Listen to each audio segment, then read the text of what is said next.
Hey, guess what, guys? It's hot. Yeah, it's hot. We're in a heat advisory for the next few days. So today I'm working in the garage installing a vent for the 2300 transaxle. And I'm also working on the brakes. I need to fix it where should my brake rod fall off, I don't lose brakes going on the trail. I'm going to try to see if I can fix it where my parking brake will become an emergency brake should that happen.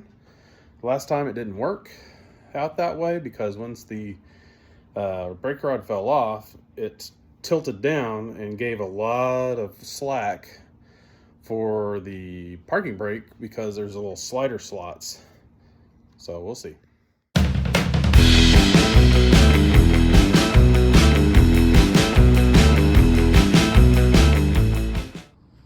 All right, I've already drilled out my hole, installed a barbed nipple there on it. I've got me some hose. I'm going to run this from the transaxle down there up and around. I'm going to probably tie it off right in here somewhere, the top end for the vent. I've got an old fuel filter on this fuel line right here that I'm going to use to cap it off to keep debris from going back down, but I know I can blow through it. Yeah, I can blow through it pretty easily, so it'll be a good filter for the top of the vent. And I've also come up with a plan for the emergency brake should the brake rod fall off. Well, it shouldn't do anymore. So let me get you down here. So what happened is I had sliding clips, barbed clips. So I don't know what you guys call them, but anyway, if you can see up here, this is where the parking brake, or the what used to be the hand brake on the Murray. Well, when on the Murray, it stays in this kind of general orientation, no matter what.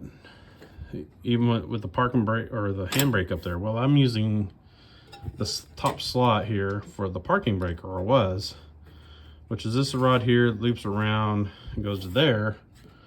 But the problem is this pin fell out or broke off. This rod fell out, and when it did, it allowed this to turn completely pointed down, and then it gave a whole lot of slack for the emergency or parking brake, and I couldn't use it to pull the brake. Focus here, camera.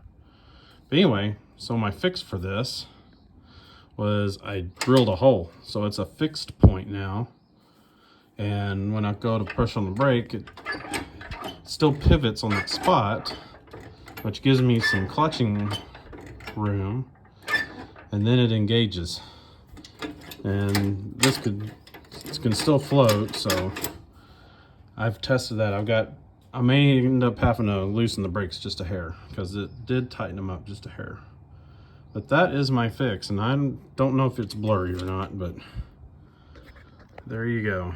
Easy fix, drilled a single hole. And now I'm gonna put my shifter back in, and I'll get back with you when I've run the tube up to the dash. All right, as you can see, I followed my fuel line with the hose for the vent, and there it is plugged in. I'll take you topside. And here's where it comes up. I zip tied it here to the battery cable, and here's the top end of the vent. Now the Dirty Rats transaxle is vented.